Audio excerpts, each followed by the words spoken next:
Yo, so guys, welcome back to another video, and this is another LEMMiNO reaction, and this is probably the most suggested video of his that I should react to, and the video is the search for DB Cooper. I actually don't have any idea what this is about. I've not heard of the story. I don't know much about what happened. I don't even know when it happened, but it's actually quite a new release. It's only a few months ago, but yeah, my apologies for not really knowing much about it, but it was suggested a whole load. And when it comes to your suggestions, I always like to get to them because that's what I feel like the best reactions come from, when you guys are heavily suggesting videos that I should see. And yeah, I love seeing this channel. I swear I get unsubscribed. I swear I subscribed to him. I don't know what happens. YouTube glitches a lot. But I really am starting to really enjoy this channel. I don't know how I never found out about it before, but for you guys telling me about it in the first place, and now I really just want to see loads of his sort of documentary type videos. But let's get into this. Quick link to my Instagram, my Twitter in the description if you want to follow those. Also my second channel. I might start posting extra things that you might enjoy seeing in the future, but links to all of those in the description. But let's check this out, man. Let's see what this story is about. I'm really intrigued to see, and it's a long video, so hopefully you guys are going to enjoy that as well. Just let me know. Just let me know. Oh, I see what it is. I see the name. I've just found a hole.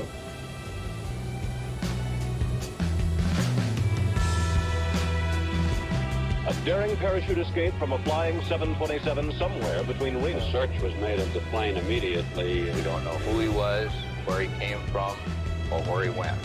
I expect that we'll keep looking until we find him or find out what happened.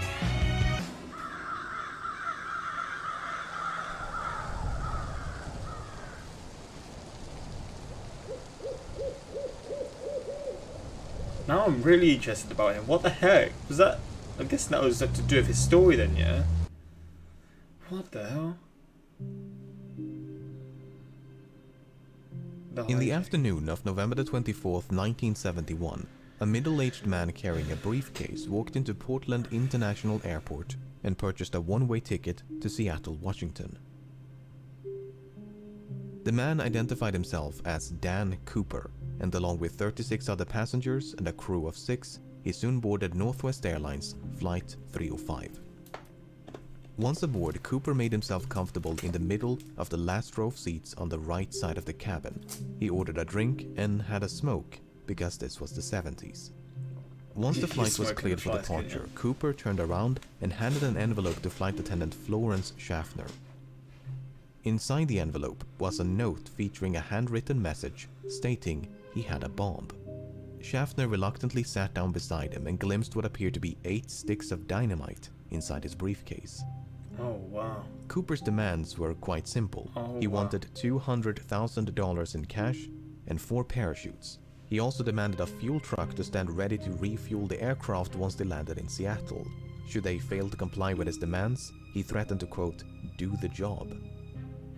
Once the flight was airborne, Schaffner went to inform the cockpit crew, while another flight attendant by the name of Tina Mucklow remained by Cooper's side. By using a telephone in the rear of the cabin, Mucklow acted as an intermediary between Cooper and the rest of the flight crew for the remainder of the hijacking. For the next hour and a half, Flight 305 maintained a holding pattern near Seattle, while local and federal authorities scrambled to procure the ransom as well as the 4 parachutes. 10,000 $20 bills were collected from a local bank, while the owner of a nearby skydiving school supplied the chutes. At 5:45 p.m., more than 2 hours past its scheduled arrival, Flight 305 finally touched down in Seattle. By this point, it was well after sunset, and the aircraft was brought to a remote section of the tarmac. Once the flight came to a stop, both the ransom and the parachutes were handed over to Mucklow, who then brought them back aboard. In exchange, Cooper permitted 2 of the flight attendants as well as all the passengers to disembark, many of whom had not yet realized the flight had been hijacked. With the ransom paid and only 4 crew members remaining on board, Cooper told Mucklow to inform the captain that he wanted to fly to Mexico City. They were to fly with the landing gear down, the flaps at 15 degrees and below 10,000 feet. The lights in the cabin were to be switched off, and the aft stairway, which opens from the underbelly of the fuselage, was to remain extended. 2 of Cooper's demands could not be satisfied. First of all, the flight configuration he'd requested would not allow for a non-stop flight to Mexico City. As such, Cooper proposed a refueling stop in Phoenix, Yuma, or Sacramento before they all agreed on Reno, Nevada. Second of all, it was not possible to depart with the ventral staircase extended. Cooper agreed to retract the stairs on the condition that Mucklow remained by his side and taught him how to extend them once the plane was airborne. Parked for nearly 2 hours due to complications with refueling, Flight 305 was back in the air by 7:36 p.m. Less than 5 minutes after takeoff, Cooper told Mucklow to head for the cockpit and that from this point onwards, he was not to be disturbed. The last time she saw Cooper, he was standing in the middle of the aisle as if though he was preparing to jump. Mucklow joined the rest of the crew, locked the cockpit door behind her, and some 3 hours later, Flight 305 safely landed in Reno. Once the flight came to a stop, the crew carefully ventured into the rear of the cabin, but there was no sign of Cooper nor the bomb. The aft stairway had been extended. Okay, this is one of the weirdest things I think I've ever seen. This is really strange. Now I see why there's a lot of suggestions for this. These types of stories, that you hear stories of like certain things like flights going missing, like the one that I reacted to last time. Crazy stories, but you don't really, you hear about them quite a lot, or you hear them about them relatively a lot. And the one that's before that as well, like stories that are rare but they still happen. This one, a hijacking and then someone who just jumps out of a plane and vanishes basically. Maybe not vanishes, but he jumps out and it's just like, bro, my head is sort of gone. I don't really know how to explain what the hell has happened, but this is ridiculous. Extended mid-flight and was slightly damaged upon landing. It seemed there was only one explanation for the hijacker's absence. At some point between Seattle and Reno, Cooper had strapped on a parachute, walked down the stairs, and leaped into the dark of night. That is insane. Smart though, I can't lie. Smart thing to do. Very smart. As soon as it became clear that Cooper was no longer on board, dozens of FBI agents converged upon the aircraft, only to discover a disappointing amount of physical evidence.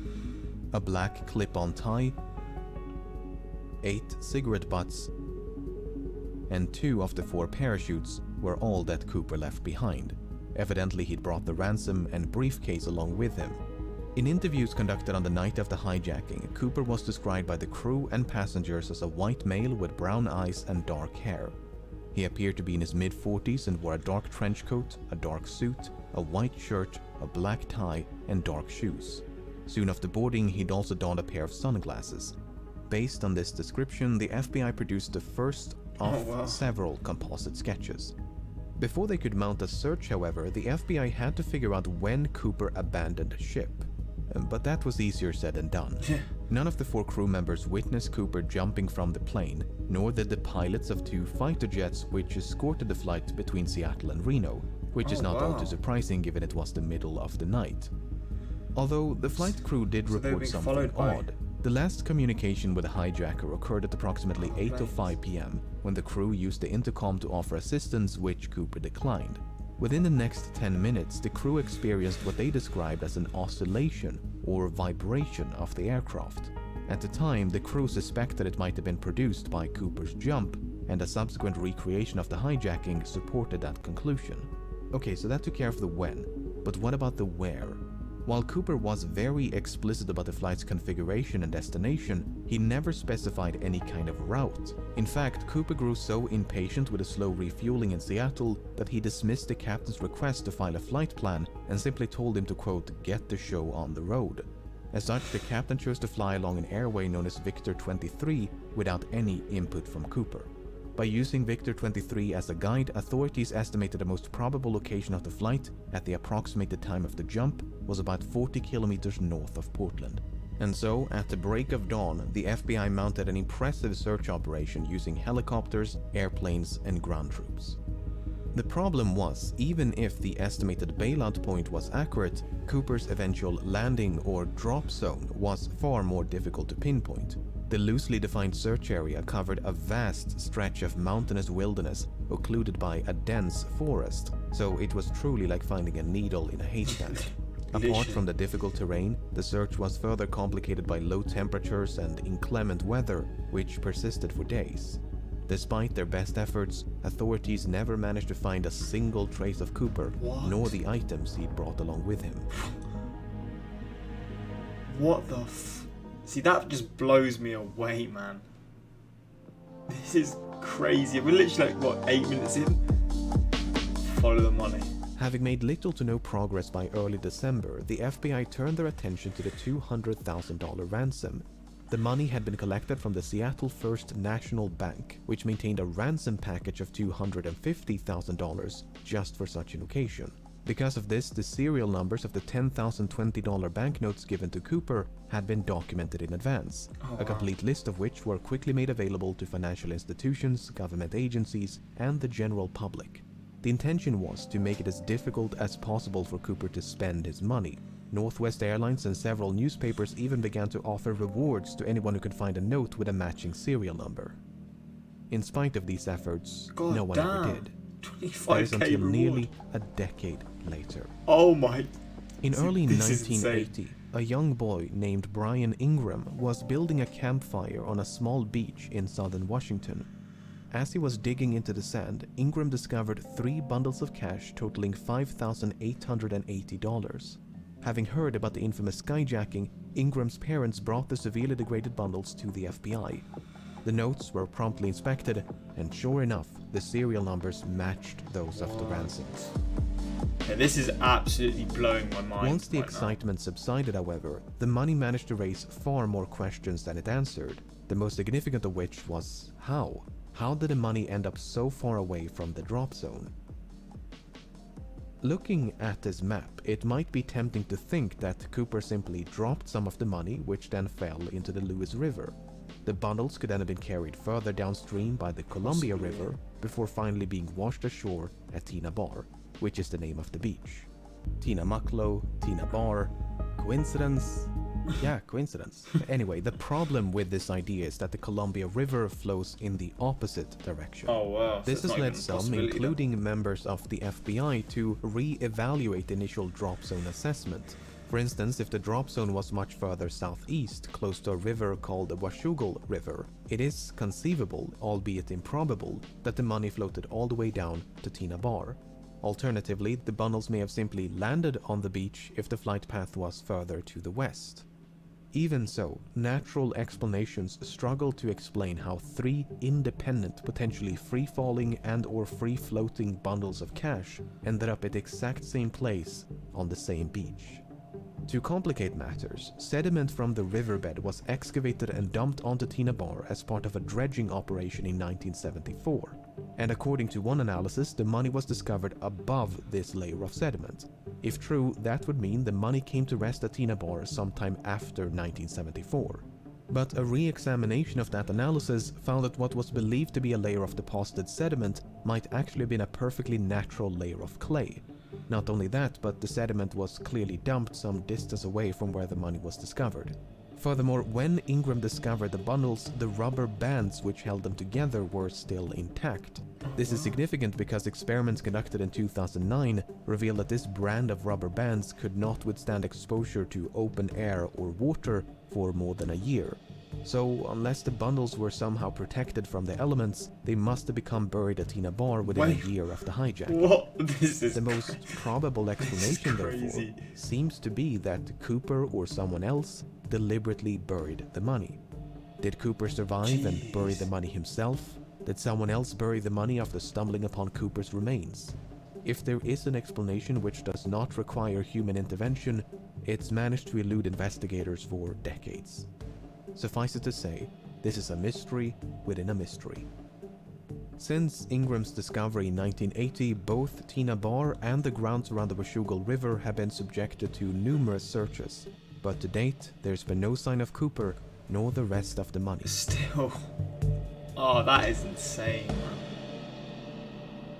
See, these are those stories that you just wish you had you wish you just knew what happened, right? And it's just like, everyone's just so sort of, like, not unaware, but like, it's still people who just don't really know what's happened. And you've got all these sort of ideas of, okay, that happened, this happened, but no one truly knows. And it's just crazy that everything about this story is just insane to me. It really is. from him jumping out a plane. And they're just leading to all these other things. From the very beginning, it was assumed by many that Cooper did not survive his daring escape. Oh, wow. It would not make for a very thrilling conclusion to this story, but that's the thing about stories. They're usually far more exciting than reality. While there is no hard evidence for nor against Cooper's survival, the assumption that he fell to his death is not without merit. When Cooper leaped into the darkness, Flight 305 was plowing through a frigid rainstorm at roughly 170 knots, 10,000 feet above southern Washington. The wind was so violent that it ripped out a placard from the aft stairway, which was later recovered in 1978 almost directly below the estimated flight path. To say that Cooper was not dressed for the occasion would be an understatement. The ground beneath him, meanwhile, was obscured by multiple layers of clouds, which likely means that Cooper jumped without knowing his precise location. Even if he could see the ground and had a specific drop zone in mind, the parachute he selected was non-steerable, meaning he would not have been able to steer his descent towards a specific landing spot, thus precluding any potential coordination with an accomplice stationed on the ground. While Cooper expressed some familiarity with parachutes, his actual competence level is up for debate. It's widely believed that Cooper demanded 2 pairs of parachutes, 2 primary and 2 reserve, to make the authorities believe that he intended to take a hostage. That is precisely what happened, as the FBI contemplated but eventually decided against sabotaging the chutes, as they did not want to risk the life of an innocent civilian. But in their haste to obtain them, they unintentionally provided Cooper with a non-functional dummy chute intended for training purposes. This mishap seems to have gone unnoticed by Cooper because that dummy chute was one of the 2 missing from the plane. Not only that, but Cooper chose the older and technically inferior parachute out of the 2 primary chutes provided. So in both cases, it seems like Cooper made the worst possible choice. But there are other ways to interpret this information. For instance, it's possible that Cooper used the dummy chute not as a reserve but as a means to secure the bag of money. In fact, that is precisely what Cooper tried to do with the functional reserve chute. First, he tried to place the money in the chute's canopy before removing some of the suspension lines and wrap them around the bag. Perhaps he used the dummy chute for a similar purpose. And Cooper's decision to use the older primary chute is not necessarily an indication of inexperience. It could also be a sign of familiarity, because the chute he left behind was a civilian luxury chute, while the one he used was a military chute. The argument is that Cooper might have been trained as, say, a paratrooper, and chose the older military chute because that's the one with which he was most familiar. And there is at least one other reason to suspect that Cooper had a military background. While the flight was in a holding pattern near Seattle, Cooper mentioned that the McCord Air Force Base was only 20 minutes away from the Seattle-Tacoma airport. At the time, that was an accurate assessment and might suggest a military background. Apart from the potential military connections, Cooper may even have had links to the Central Intelligence Agency. You see, the type of aircraft which Cooper chose to hijack, a Boeing 727, was also used by the CIA to covertly drop agents and supplies during the Vietnam War, a task for which the Boeing 727 was uniquely qualified due to its distinctive aft stairway. So it's fairly safe to assume that Cooper chose to hijack a Boeing 727 specifically because it provided a relatively safe means of escape. Whether he learned of this from the CIA or came to that conclusion independently is another question. However, the fact that Cooper chose to hijack a flight operated by Northwest Airlines was apparently random chance. When Tina Mucklow asked Cooper about his motives, he responded, "It's not because I have a grudge towards your airline, it's just because I have a grudge." He further clarified that Flight 305 just happened to be in the right place at the right time. Even so, it's clear that Cooper came prepared. He seemed to know a great deal about aircraft and aviation. He appeared to be familiar with the local terrain. He maintained a low profile to avoid a panic. He covered his eyes with a pair of glasses to conceal his identity. He left very little evidence behind, and he demanded 4 parachutes to force the assumption that he was taking a hostage. He was even cunning enough to reclaim the note which he'd initially given to Florence Schaffner. Apart from the name he wrote on his plane ticket, there are no other samples of Cooper's handwriting. But for all his planning and... So he was a very smart guy. So in terms of that, I mean, possibly he was killed because you hear about the weather when he jumps out, and you hear about his parachute that he took. It's very possible that he was killed by it, but you sort of see how he's actually sort of figured things out, and he seems a lot smarter. He seems very smart, and he just seems very organised and knows what he wants to do. I don't know if that would be the case, but maybe he did actually make the escape, and he managed to get into hiding, and just, I don't know, but it's just, and he planted a bit of evidence here. Just, I don't really know how to explain it, which is the crazy thing about this story, right? It's just so unexplainable, and it's just like that builds your intrigue to it. But for me, my head just gets gone when I hear stories like this. These stories just, I can never like fully understand how it's even possible. And cunning. And balls of steel to jump out of a plane like that, mate. How does someone have the balls to do that, bro? Like, that's ridiculous. It seems Cooper did not give At enough the night thought time when to it's his raining eventual and all that, escape. like, Not only did he fail to crazy. specify a route, but he was forced to make a last-minute destination change from Mexico City to Reno. He could have demanded more appropriate parachuting equipment like a pair of boots, a helmet, or jumpsuit. True. He could even have specified the ransom to be delivered in larger denominations to make it lighter and less cumbersome to carry. Presuming he did survive the fall and made it safely to the ground, he may then have had to make his way through a dense, partially snow-covered forest in nothing but loafers and a trench coat in late November. I get the distinct impression that Cooper's escape was much more of a leap of faith than a carefully executed jump. Yeah, probably is. On the other hand, authorities never received a missing persons report matching the description of Cooper in the wake of the hijacking. This might suggest that Cooper did survive and that he swiftly and quietly resumed his normal routine. Furthermore, other hijackers have performed similar stunts, and many of them did survive, even if they were quickly apprehended. Oh, wow. Finally, the simplest explanation for how 3 bundles of cash ended up at Tina Bar is human intervention. At the end of the day, most of this is based on nothing but supposition. Without any concrete evidence of Cooper's demise, it leaves the door wide open to the far more exciting proposition that he did, in fact, survive. It's crazy how we actually sort of want him to survive in this case, because it just makes the story even cooler, doesn't it? Even though he hijacked the plane. The suspects. Okay, so there was By the time the press got wind of the hijacking, the FBI had Suspects, then. already begun to investigate a few potential suspects. Wow. Among them was a man in Portland with initials DB and surname Cooper. This Cooper was quickly eliminated as a suspect, but due to a mix-up by the press, the name Dan Cooper was confused for DB Cooper, and the rest is history. While Dan Cooper is most likely a pseudonym, there is a comic book series of the same name. The comic is written in French and centers around a Canadian pilot named Dan Cooper. While the comic was not translated into English nor sold in the United States before 1971, it was available in Canada, which has a large French-speaking population. Given that American and Canadian accents can be difficult to distinguish, it's possible that Cooper, who was described as having no discernible accent, was a bilingual Canadian. This might even be supported by something that Cooper might have said. You see, when the captain relayed Cooper's demands to air traffic control, he used the phrase negotiable American currency. It seems doubtful that an American citizen would specify American currency, so perhaps Cooper was not American. The problem is, we don't know if this is a direct quote from Cooper or paraphrasing by the captain.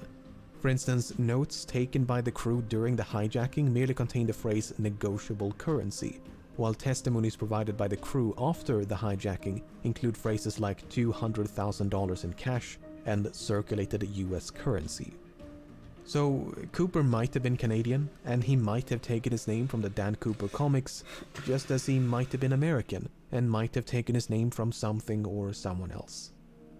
Nearly half a century has gone by since the hijacking took place, and in that time, thousands of suspects have been questioned and investigated. It would obviously be impossible to cover all of them here, but let's take a look at some of the people that at some point or another have been suspected of being DB Cooper.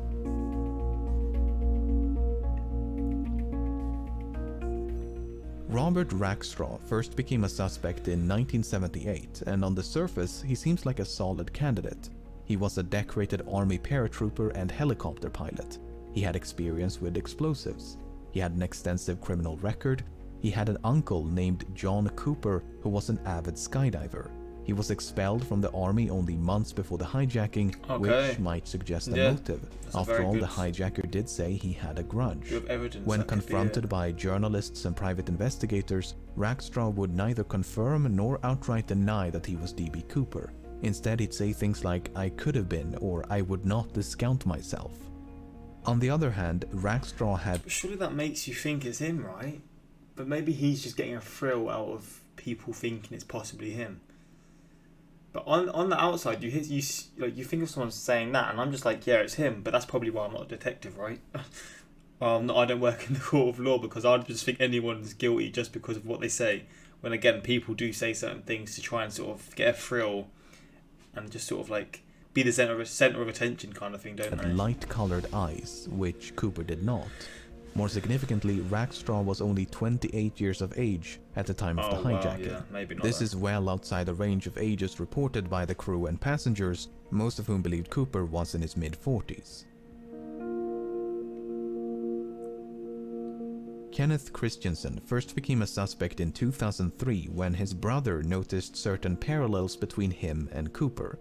Christensen had briefly served as a paratrooper in World War II, and since 1953 he'd worked for Northwest Airlines as both a mechanic and a flight attendant. He was 45 years old at the time of the hijacking. He was left-handed, which Cooper might have been. For instance, Cooper used his left hand to interact with his briefcase, and the clip-on tie he left on board was affixed with a tie clasp applied from the left. Shortly before he died in 1994, Christensen had supposedly told his brother, "There is something you should know, but I cannot tell you." After his passing, his family discovered over $200,000 in his bank accounts. To top it all off, Florence Schaffner stated that photographs of Christensen bore a strong resemblance to Cooper. On the other hand, Christensen did not match the physical description of Cooper. He was both shorter and lighter. While Schaffner did see a strong resemblance, she remarked that Cooper had more hair, and that is supported by the composite sketches. And there was nothing suspicious about the large sums of money which he'd simply earned by selling land. Richard McCoy first became a suspect in 1972 when he hijacked a Boeing 727 and escaped via the aft stairway, much like D.B. Cooper. Because of the significant overlap between the two hijackings, some believe they must have been committed by the same person. McCoy used a fake name, he used a fake hand grenade to threaten the crew, he used handwritten notes to issue his demands. Both McCoy and Cooper used the phrase "no funny stuff" as a warning to the crew. McCoy demanded $500,000 in cash and 4 parachutes. McCoy also bailed out the back of the plane once they passed over his hometown in the state of Utah. Apart from the similar modus operandi, McCoy had also served in the Vietnam War as a demolitions expert and a helicopter pilot. McCoy did actually survive the fall and managed to evade authorities for 2 full days before he was apprehended and sentenced to 45 years in prison. Before his death in 1974, McCoy refused to confirm or deny that he was D.B. Cooper. On the other hand, McCoy was an avid recreational skydiver and even came prepared with a skydiving helmet and jumpsuit. He gave very specific instructions about the flight path. In addition to the fake hand grenade, McCoy also used an unloaded handgun to threaten the crew. He failed to retrieve one of the notes he'd given to a flight attendant. He was only 29 years of age at the time of the hijacking, and all 3 flight attendants were quite certain that McCoy was not Cooper. While there are meaningful parallels between these 2 cases, McCoy might simply have been a copycat who'd read about D.B. Cooper in the news. See, now I just think everyone's guilty. Whenever there's a suspect, I'm just like, they're guilty. Became a suspect in 1995 when, shortly before his death, he supposedly told his wife, "I've got a secret to tell you. I am Dan Cooper." Following his deathbed confession, Weber's widow recalled a number of fascinating details. She claims to have found a bank bag resembling the one used in the hijacking. She claims Weber had sustained a knee injury after jumping out of a plane. Weber supposedly had a nightmare about leaving his fingerprints on the aft stairs. And a year before the money was discovered at Tina Bar, Weber had allegedly paid a quick visit to the same location. In addition, Weber was a World War II veteran, he had an extensive criminal record, he'd matched the physical description, and he was 47 years old in 1971. On the other hand, Weber's fingerprints did not match any of the prints collected from Flight 305. Although, to be fair, there's no way to know if any of those prints actually belonged to Cooper. Furthermore, Weber's DNA did not match a DNA sample collected from the tie clasp. But once again, there's no way to know if the DNA on the tie clasp actually came from the hijacker and not someone else. What's so frustrating is that the FBI likely had a much better source of DNA at one point. If you recall, 8 cigarette butts were collected from the scene, and there's a good chance they were all suffused with Cooper's DNA. The problem is, that evidence was lost at some point, and has not turned up since. Wait, lost? How the hell did you lose the evidence? William Smith first became a suspect in 2018. Smith served in the Navy during World War II and likely had some experience with parachuting. He was 43 years old at the time of the hijacking. He had dark brown eyes. He matched the physical description. He shared a certain likeness with the composite sketches, especially this speculative sketch of an older D.B. Cooper. A student named Ira Daniel Cooper, who was killed in World War II, attended the same high school as Smith. But how do they manage to find out this kind of stuff? See, this is like when you realise the people who work in law and all these things, the fact that they're able to find out facts like may have known a student named Ira Daniel Cooper in high school is just crazy. But the fact that they're able to find that stuff out is just this stuff like really just frazzles my brain. How they even get that? But I tell you what, he does look very, very similar. Worked as a yardmaster for a railroad company for most of his life, but in 1970 the company filed for bankruptcy. As a consequence, Smith lost his pension, which might suggest a motive. He could, for instance, have developed a grudge towards the airline industry for their role in bringing about the downfall of the rail transportation industry. It's further speculated that Smith used his knowledge of railroad networks to hop on a train and escape undetected. On the other hand, Smith spent his entire life in the northeastern United States. Given that the hijacking occurred on the other side of the country and was committed by someone who at least appeared to be familiar with the local terrain, Smith is not the most ideal candidate.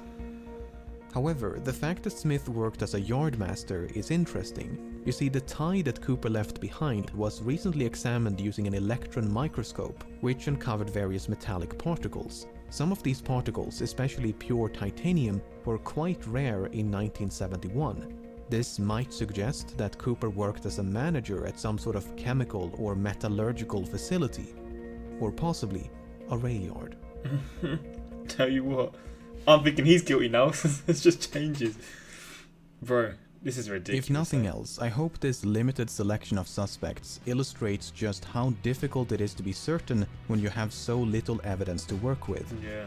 These 5 individuals look nothing alike, yet any one of them could be D.B. Cooper.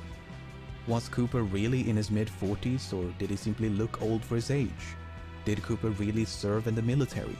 Which one of these sketches most closely resemble Cooper? In 2016, the FBI had to admit defeat and officially close down the case. Unless someone stumbles upon Cooper's remains or manages to track down the rest of the money, it seems there is little hope of resolution. Did Cooper survive? I have no idea.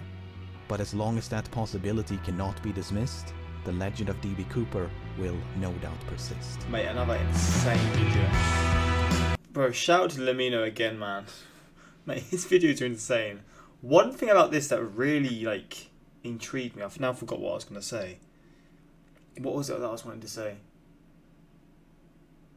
It's like, when he either passed away, because if he passed away and he was killed when jumping, surely, there'd be family members. Maybe he didn't have any family members and that's why he did it as well. He just thought, I've got nothing to lose. But maybe, surely his family members would have, filed a missing report or something. And it's just, so much about this really does intrigue me. But the suspects as well, man. I mean, like you said, they all look so different, but they all have sort of stories that link to it. And it's just God damn, this is crazy. D.B. Cooper survived and spent his money on creating a company named IMDb. Oh my god, this guy. That's a very, very good. I like that one a lot. I like to imagine the man watched this video and said something along, yes, good old times, and I did a good job. If this guy hijacked an airplane without a single hostage, without chaos, survived to jump from a plane, he deserves... Yeah, I tell you what, you do that. You deserve the... you deserve the cash, I can't even lie. All of the suspects literally be like, Mum said it's my turn to be D.B. Cooper. many of whom have not realised the plane was hijacked. News reporter, how did you feel when you realised he had that bomb? Had a bomb. Passenger, he had a what now? So they had no clue whatsoever. Surely they would have sort of noticed they were circling the same area. I mean, they're so high up they wouldn't actually be able to see, would they? That's actually a really, really crazy thought. Sort of makes you think. I mean, I've not been on a plane, but people who have flown, there's probably been cases where someone on the flight that you've had has probably like carried something in the sort of idea that they wanted to sort of cause damage to the plane or whatever, but they just haven't gone through with it. I know that's a really chilling thought, but that probably is the case, isn't it? The fact that he was so nice during the hijack might suggest he was in fact. What is this thing? Why are Canadians always like cool, like polite, and just like apologetic and stuff? Because I see that a lot and I don't understand it, but I always see it. But yeah, this is a really good video, and hopefully you guys enjoyed this with LEMMiNO. What videos or sort of documentaries of his would you like me to react to next? I'm seeing in the suggested videos the Battle of Los Angeles, I can't say that word, but Kikada 3301, an internet mystery. That's got a lot of views, but I've never heard of that. Crazed by the Apocalypse, the Mandela Effect. I've heard about the Mandela Effect, the Great Silence, Universalist. All of these things, top 10 facts, death. All of these things. Maybe I'm definitely going to check more out. But which video would you like to see next? The side of the dark web. That could be an interesting one as well. But yeah, suggest in the comments what of these videos you'd like to see from LEMMiNO in future, and also let me know your thoughts on this story, because this stuff blows my mind, man. Honestly, I just appreciate you guys suggesting this, because I would never see stuff like this if it wasn't for the suggestions on YouTube and stuff. So again, thank you for honestly getting me into these crazy stories. But without further ado, until next time, like, subscribe, peace.